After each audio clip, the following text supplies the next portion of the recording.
ফসলগুলো নষ্ট হয়ে যেত। আল্লাহু আকবার। জমিনে ফসলগুলো নষ্ট হয়ে যেত।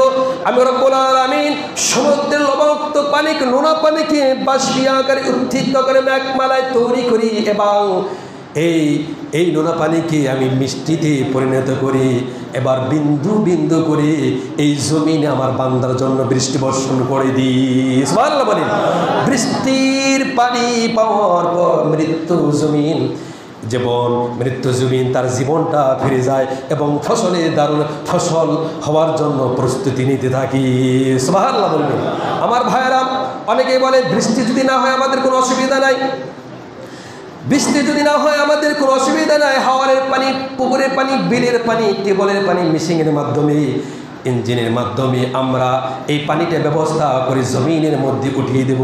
আমার ভাইয়েরা, হাওরের পানি, বিলের পানি, পুকুরের পানি, সমুদ্রের পানিতে শুকিয়ে দেন এবং নিচের পানিগুলো সব যদি পাথরে বরফে পরিণত হয়ে যায়, বলুন তো কে আছে ওই মাটির নিচে থেকে এক ফোঁটা পানি বের করতে পারবে?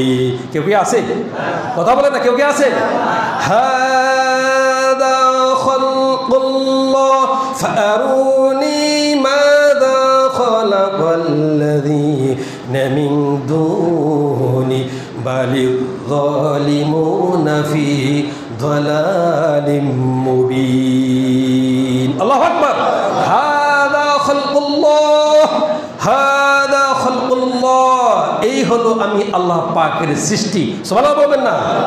এই হলো আমি আল্লাহ পাকের সৃষ্টি। আমাকে ছাড়া অন্যরা কি সৃষ্টি করেছে আমাকে দেখাও। সুবহানাল্লাহ বলবেন না? আমি আল্লাহ ছাড়া অন্যরা কি সৃষ্টি করেছে আমাকে দেখাও। আর মনে রাখবে, সীমালঙ্ঘনকারী, কি লঙ্ঘনকারী? মনে রাখবে, সীমালঙ্ঘনকারী সুস্পষ্ট গুমরাহির মধ্যে তারা রয়েছে। যারা সীমালঙ্ঘনকারী তারা গুমরাহির মধ্যে আছে, ঠিক কিনা বলি?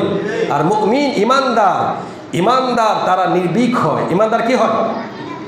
ইমানদার নির্ভীক হয়, ইমানদার বিরক্তে পরিণত হয়, ইমানদার বিনয়ী নম্র হয়, ইমানদার তার কলিজার মধ্যে পুরোটাই আল্লাহ পাকের ভয় থাকে। সুবহানাল্লাহ বলবেন না? বলেন তো, এই কলিজায় ভয় থাকবে কার? আরে জোরে বলেন, কলিজায় ভয় থাকবে কার? আপনি যতই চেষ্টা করেন যে আমি ওখানে গেলে, এখানে গেলে, সেই করলে, অমুক করলে, তমুক করলে মারা যাবো, ভাই আপনি মারা যাবেন। আজ হোক কাল হোক আপনি কিন্তু মরবেন। তাহলে মরাটাই জানি ইসলামের জন্য হয়, মৃত্যু জানি দিনের জন্য হয়, মৃত্যু জানি আপনার কোরআনের জন্য হয়, ঠিক কিনা বলেন? মরণটা যদি ইসলামের জন্য হয়, এই শাহাদাতের তামান্না আপনার মধ্যে থাকতে হবে। কার মধ্যে থাকতে হবে? মুসলমান জিহাদ ফি সাবিলিল্লাহ।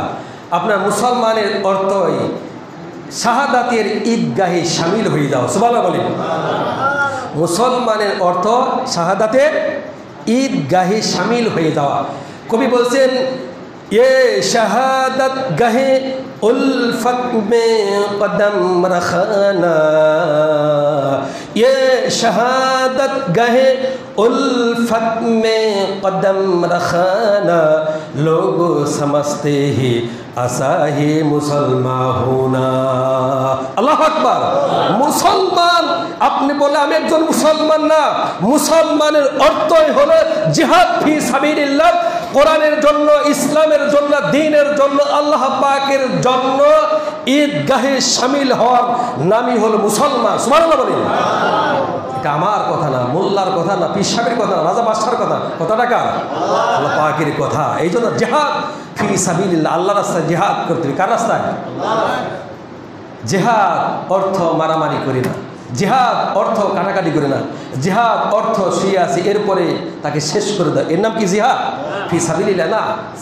প্রচেষ্টা চালিয়ে যেতে হবে হিকমতের সাথে, কৌশলের সাথে। এই কথাটাই বলে আমি শেষ করব। কীরকম হিকমত জানেন? হিকমতটা হলো, লোকমানের নাম শুনছেন না? কথা কর লাগে।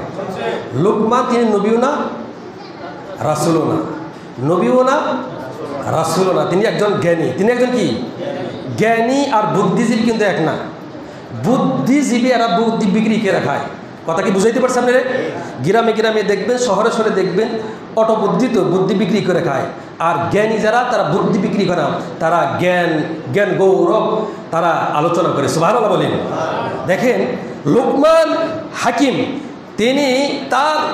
তিনি নবী না রসুল না, এই কথাটা বলে আমি শেষ হয় না।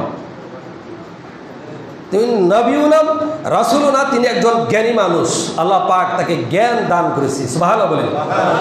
ওয়া ইয ক্বালা লুকমানু লিবনিহি ওয়া হুয়া ইয়াইযুহু ইয়া বুনাইয়া লা তুশরিক বিল্লাহ ইন্নাশ শিরকা লাযুলমুন আযীম।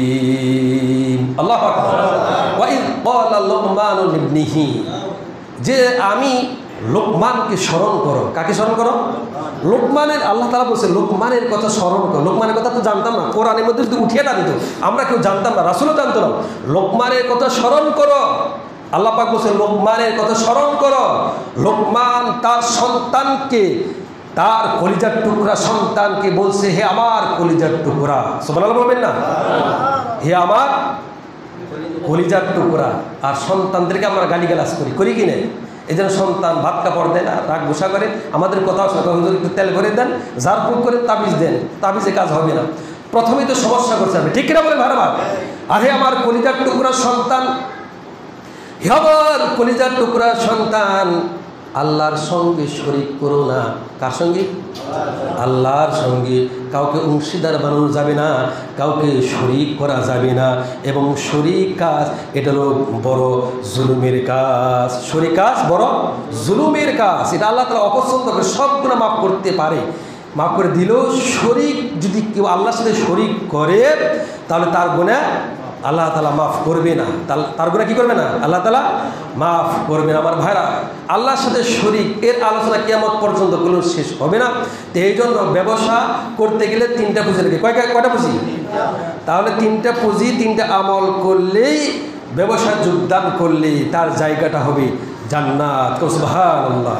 আমরা জান্নাত চাই তো, ব্যবসা কইরা না কইরে? এই কথা কন নাকি?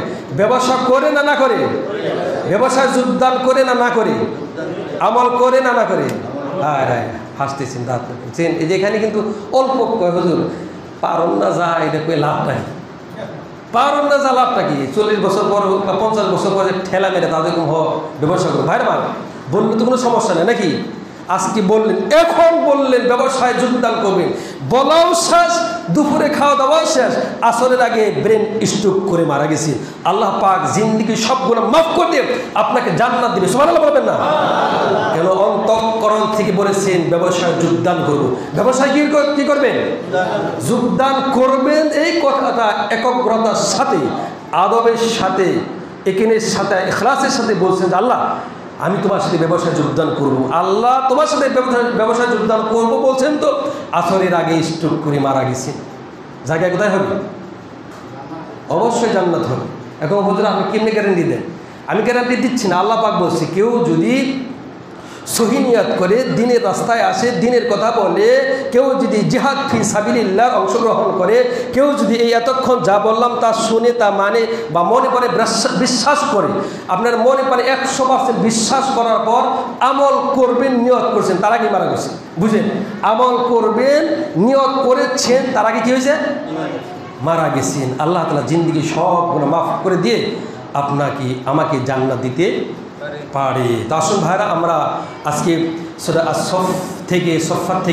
সফ থেকে যা কিছু আলোচনা শুনলাম, আমাকে আপনাদেরকে গোটা মুসলিম উম্মাহ জাতিকে, মা বোনের কিন্তু জিহাদে অংশগ্রহণ করবে, আমাদেরকে এই জিহাদ ফি সাবিলিল্লাহ আল্লাহ তাআলা আমাদেরকে এর উপর আমল করার তৌফিক দান করুন। বলেন আরো জোরে বলেন, আরো জোরে বলেন আমিন।